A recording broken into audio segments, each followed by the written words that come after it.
World Crisis Radio. This week we're broadcasting here from Reykjavik, Iceland, with a report. It's a frontline report from the epicenter of a new economic war. It's the Battle of the North Atlantic, except this time it's the British-Dutch combine, the Anglo-Dutch. Since 1688, the British and Dutch royal houses have practically been merged, right, since William and Mary came over in the Glorious Revolution of 1688. And this unity is figured forth, for example, in Royal Dutch Shell, which is the heart and soul of the World Oil Cartel. It's the flagship of the World Oil Cartel and oligopoly. So it's British and the Dutch against Iceland. Who's on the side of Iceland? Well, right now, alone, gallant, courageous, and fighting this combine, which is now joined by the European Union, the bullies and Eurogarchs of Brussels, and, of course, the degraded exponents of the Washington Consensus over at the International Monetary Fund. They live on what? On the Austrian school, on von Hayek and von Mises and Milton Friedman of the Chicago School. Anybody who goes around yammering about free market had better look at the IMF, because that's what they say too.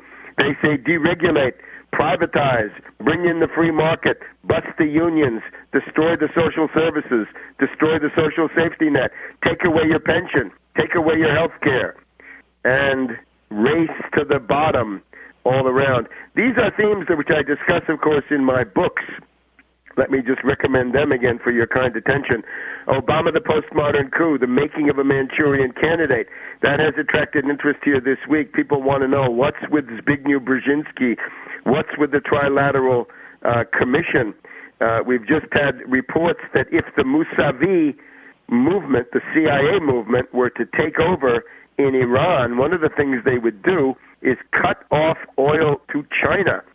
And we know that Mousavi Rafsanjani CIA faction in Iran is continuing their death to Russia, death to China chanting, trying to overthrow Ahmadinejad. So all of that was prefigured and basically analyzed in Obama, the Postmodern Coup. Also, Obama, the unauthorized biography, the full story on the mystery man Obama. Where was he born? What country is he a citizen of? How old is he? Remember, if you want to be president, you got to prove that you're 35. Has Obama ever proved that he's 35? Maybe he's not. Maybe he's younger.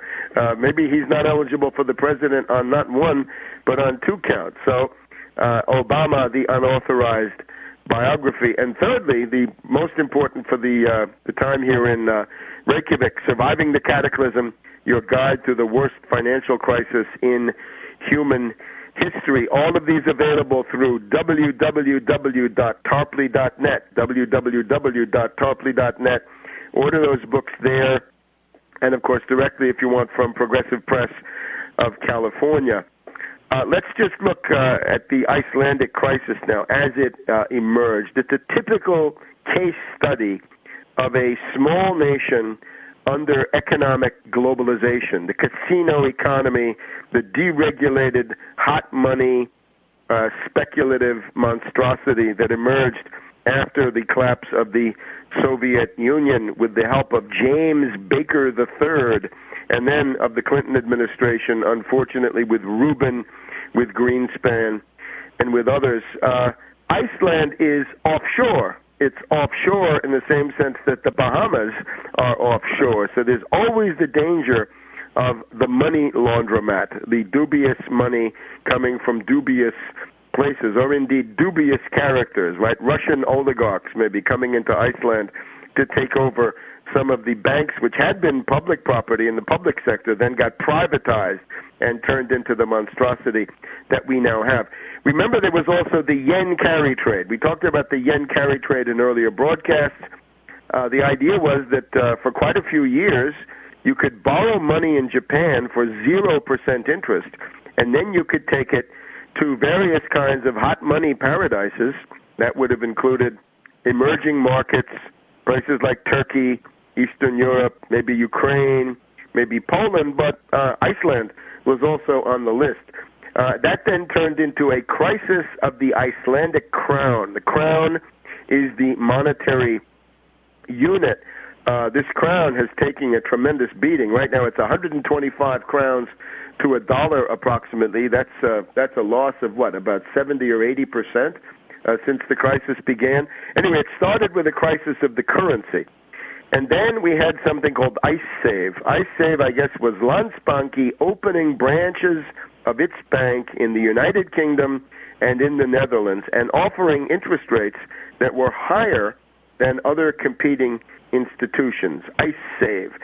And that all looked fine with derivatives, of course, playing a big role in the background. As long as the leverage was positive, everything was hunky-dory. But when that leverage turned negative, as we've seen with the derivatives bubble in general, then instead of generating super profits and hyper profits at the apex of the pyramid, you began generating ruinous, catastrophic losses. That's practically what happened to Iceland. In other words, what happened to everybody else in the world, from London to Wall Street, happened to Iceland. And here, of course, though, it's very clear, 300,000 people, let's say, $12 billion gross domestic product, but a banking system that was already much bigger than that. It was a banking system that was much too big for the underlying country. When the panic began to hit, and this, of course, was not just Iceland. Remember, the Royal Bank of Scotland blew in London. Northern Rock blew back in the fall of 2007. Remember, in the fall of 2007, as we reported, Gordon Brown, Alistair Darling, and Mervyn King of the Bank of England were attempting to do the traditional British beggar my neighbor strategy. They were attempting to keep the British interest rates high, to attract hot money to London, to keep London as the capital of the world globalized casino economy. And they were hoping that the dollar would crash, and indeed that the euro would crash, and that the London-based British pound could reemerge once again as the dominant financial force in the world. Well, that didn't work. And the sign that it didn't work was the bankruptcy of Northern Rock, as we reported at the time, back in October 2007. Gordon Brown created this crisis himself. He had been the Chancellor of the Exchequer, the British finance minister, for the best part of a decade. Everything that went wrong is all done by Gordon Brown personally. He's got nobody to blame but himself. And then, after Tony Blair was bounced out in 2007, Gordon Brown has been in there. By the way, Gordon Brown is desperately unpopular. He's hated here in Iceland. He's hated almost as much in Great Britain. When the panic began, Royal Bank of Scotland blew up. That was the biggest corporation in the world. Gordon Brown pioneered the strategy of bailouts. If you don't like the bailout, if you don't like the TARP, the Troubled Asset Relief Program, if you don't like that monstrosity that Bush and Paulson and Bernanke forced through the Congress, remember there were 2 votes in the House. It's a little bit like Ireland. Ireland has to vote twice until the bankers get what they want. So did the House of Representatives. They rejected